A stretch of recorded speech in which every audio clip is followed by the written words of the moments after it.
Hey, another basketball stories na naman ang pagkikwentuhan natin. At ngayon nga ay balitang pag-trade ng Los Angeles Lakers kay DeAndre Ayton. At ang balitang tuloy pa rin nga daw ang pagkuha ng Golden State Warriors kay Anthony Davis. Wala nga talagang naging katulong si Luka Doncic sa Lakers sa kanilang game kahapon na siyang rason ng kanilang pagkatalo laban sa Spurs.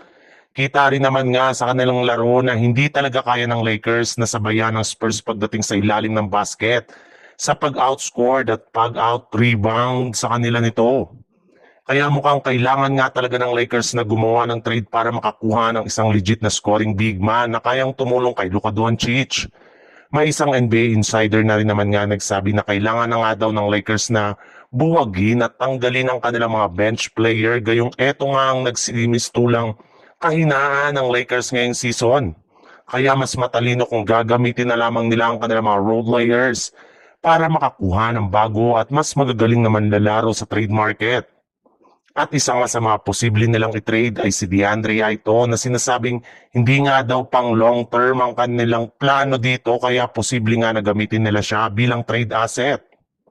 Sa ibang balita naman, kinumpirma na nga ng isang NBA insider ng Golden State Warriors na seryoso na nga daw pong kinukonsidera ng kanilang front office ang posibilidad na pagkuha nila kay Anthony Davis sa isang blockbuster trade ngayong season. In fact, susubukan na nga daw ng kanilang team na makipag-trade talk o makipag-usap sa kuponan ng Mavericks para malaman kung paano nila ito makukuha bago ang trade deadline sa darating na Pebrero. At dahil nga sa hawak na $54.1 million na kontrata ni Davis, ay hindi nga magiging madali para sa Warriors na makuha ito mula sa Mavericks dahil kakailanganin muna nga nila na bumuo ng isang malakihang trade package bilang kapalit nito.